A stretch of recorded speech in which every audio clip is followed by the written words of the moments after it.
In southern Minnesota, there's a little town called New Ulm, and it's a German town. Actually, when I was a medic in the army, I was stationed in Neu-Ulm, Germany, New Ulm, across the Danube River from Ulm, where Einstein lived when he was a little boy. And of course, people back here, they say, "You mean there's a New Ulm in Germany?" But Wanda Gag was an artist and writer that lived in New Ulm, and there's a museum there. Her most famous children's book is called Millions of Cats.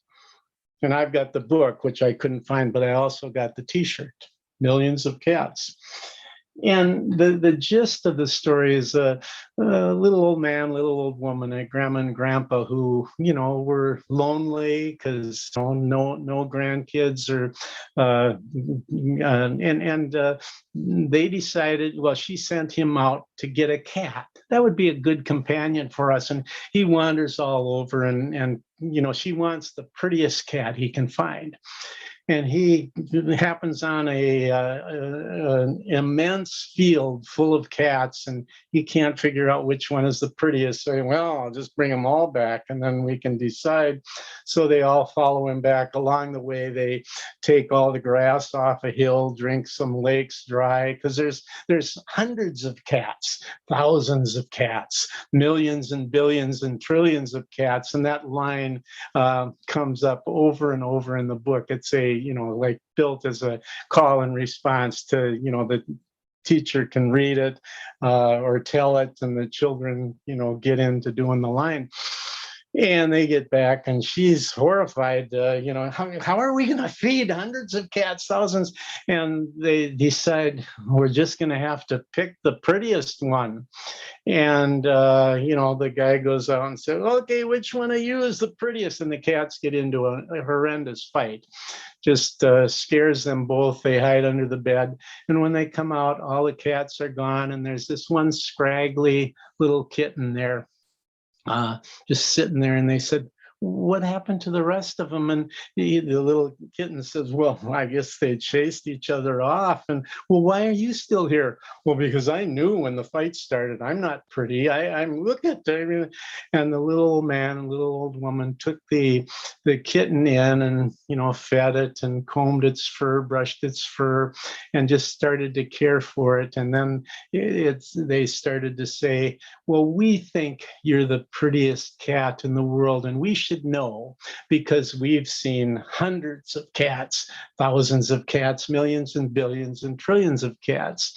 Well, when storytelling started to, organizations started up in the mid 70s, and people started coming together and finding out there were all kinds of people around who were using storytelling to do this, that, and the other thing. There's a group that started in Jonesboro, Tennessee, and they called an event, and about, 30 people came, and the Wall Street Journal or some national media came and covered it. And so they decided to be the National Storytelling Group, ignoring a group that had started 70 years before in a different town in Tennessee that had been called the National Story League for many years. But then this thing, some of the people that were in the startup of this new one, got into the kind of being a traveling entertainer, and, this thing about how much could you get paid to do this. And this other group was mainly people who were teachers or librarians or people who used storytelling in their work with children somewhere.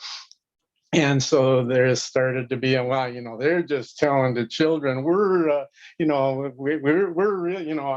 make $5,000 telling stories that, or I'm on the road 300, these kinds of fights and whatever. And there was a thing that kind of started to surface once in a while, that if you were a teacher using storytelling, you were just kind of somebody that hadn't made it yet. And so at one point, I wrote the thing that's in the book, with apologies to Wanda Gag about, a little man, little old woman wondering if people still tell stories. And the man goes out to find the best storyteller to bring home and comes back with hundreds of storytellers, thousands of storytellers. And then there's this big fight that starts, and they chase each other off, just like in Wanda Gag's story. And there's one person left. Well, how come you're still here? Well, when the fight started, I knew I wasn't good. I just tell stories to my children and grandchildren. And, oh, well, I also tell stories to the children that I teach at school. And they said, well, come on in and tell us a story. And she does. And they said, we think you're the best storyteller in the world. And we should know because we've seen hundreds of storytellers. So that's the written version is longer. But that's the story. And, the sad I suppose there's any number of, there's many wonderful, wonderful storytellers who are, traveling entertainers or whatever and do these. But the sad thing about this, whatever, I don't know what the word is, false dichotomy. When I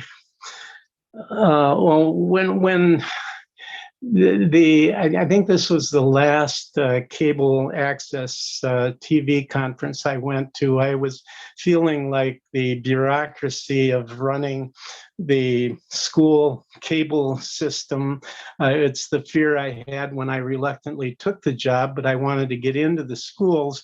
It felt like the bureaucracy was just overpowering my interest in being a storyteller. And I decided to do the workshops that I was doing as a storyteller.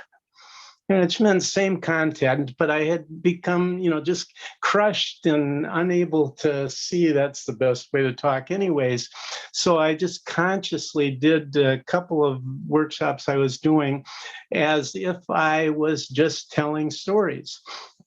And a man came up at the end of one of them, and he was the media coordinator for a school district in Virginia.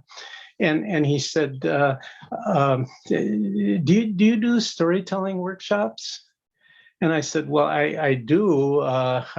He said, I know this was not a storytelling workshop, but I can see that you're a good storyteller and that you understand education. And would you ever come and do a workshop for our teachers on storytelling? And I said, well, I'd be glad to do that if it worked out. But, there's lots of good storytellers out here. And he kind of got this, there was this pause. He said, I know.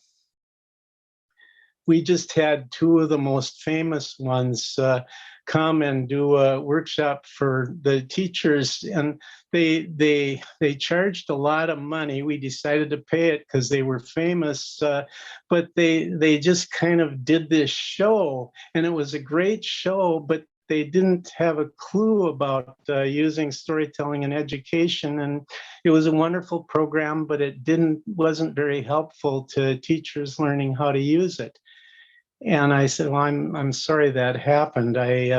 He said, well, if I'd like to have you come and do something, if people ever get over feeling ripped off by storytelling. And I don't know what happened. I never heard anything, but maybe they did find somebody out there that was more tuned in to using storytelling in education.